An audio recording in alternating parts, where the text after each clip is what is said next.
Welcome to ABC campus. आज हम business law में आई कैप के स्प्रिंग 2017 की अटेम्प्ट से एक पास्ट एग्जाम का क्वेश्चन डिस्कस करेंगे।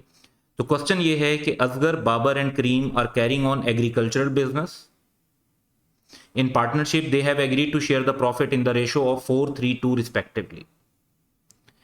यानी 4/9 असगर को, बाबर को 3/9 और करीम का 2/9। Karim is not liable for losses of the firm. तो ऐसा बिल्कुल पार्टनर्स एग्रीमेंट के थ्रू डिसाइड कर सकते हैं कि कोई एक पार्टनर जो है वो पार्टनर इन प्रॉफिट्स ओनली होगा और वो लॉस में शेयर नहीं करेगा। Under the provisions of the partnership act 1932 analyse and comment on the following situation. So analyse और कमेंट करना है। सिचुएशन क्या है वो पढ़ते हैं। Asghar who is responsible for procurement, यानी चीजों को एक्वायर करना, परचेज वगैरह, has suggested to buy seeds and pesticides from Zubair Enterprises, a supplier of crop products, as the seeds and pesticides offered by him are of good quality and at a very reasonable price. However, Babar is not in agreement with Asgar.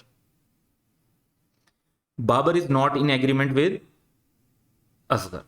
अब देखें, तीन partner हैं। असगर एक काम करना चाह रहा है,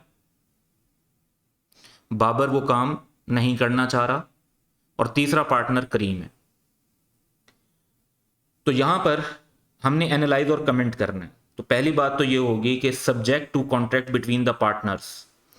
पार्टनर्स जो हैं वो अपने किसी भी एक्शन से फर्म को बाइंड कर सकते हैं। यानी अगर असगर थर्ड पार्टी के साथ ये कॉन्ट्रैक्ट कर देगा और उसके पास अथॉरिटी भी है प्रोक्योरमेंट की, तो अगर वो कॉन्ट्रैक्ट कर देगा तो वो कॉन्ट्रैक्ट पूरी फर्म पर बाइंडिंग होगा। लेकिन जहां पे डिफरेंस ऑफ ओपिनियन आए वहां पर खुद एक पार्टनर को काम नहीं करना चाहिए। हर पार्टनर का ये राइट होता है कि उसको कंसल्ट किया जाए, उसकी ओपिनियन हासिल की जाए, उसको मौका दिया जाए कि वो अपनी बात कर सके डिसीजन मेकिंग के दौरान।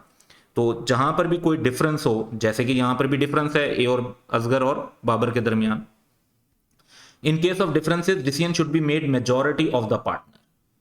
तो करीम की ओपिनियन भी लेनी चाहिए। अगर करीम की ओपिनियन असगर की फेवर में होगा तो फिर मेजॉरिटी का डिसीजन ये हो जाएगा कि हाँ, जुबैर एंटरप्राइजेस से आप सीड्स और पेस्टिसाइड्स बाय कर सकते हैं। और अगर करीम का ओपिनियन ये होगा कि नहीं लेना चाहिए, तो फिर असगर को चाहिए कि वो ये काम ना करे, क्योंकि बाकी पार्टनर्स की जो मेजॉरिटी है वो इस पर एग्रीड नहीं है। तो Asghar can not take any decision without consultation with other partners. Every partner has a right to express his opinion before the matter is decided. तो असगर को अकेले यहां पर फैसला नहीं करना चाहिए और करीम की ओपिनियन हासिल करनी चाहिए। जो करीम की ओपिनियन हो उसके मुताबिक अब फैसला होगा, क्योंकि करीम अगर असगर की फेवर में ओपिनियन देता है तो फिर इस तरफ मेजॉरिटी हो जाएगी, और अगर करीम की ओपिनियन बाबर के साथ है तो फिर मेजॉरिटी दूसरी तरफ चली जाएगी, जो कि नहीं चाहते कि जुबैर एंटरप्राइज से चीजें खरीदी जाएं। अच्छा, जो यहां पर एक सेंटेंस यूज हुआ है कि Karim is not liable for the losses of firm, इसका कोई इफेक्ट नहीं है। अगर एक पार्टनर लॉसेज में शेयर नहीं भी करता, इससे इस बात पर कोई फर्क नहीं पड़ता कि उसको कंसल्ट नहीं किया जाएगा। चाहे वो लॉसेज में शेयर करता है या लॉसेज में शेयर नहीं करता, उसकी जो ओपिनियन है वो ली जाएगी, उसका right to express his opinion होगा। तो असगर का भी होगा, बाबर का भी होगा, करीम का भी होगा। करीम सिर्फ लॉसेस के लिए लायबल नहीं है, तो इससे उसकी ओपिनियन वाले राइट के ऊपर कोई फर्क नहीं पड़ेगा।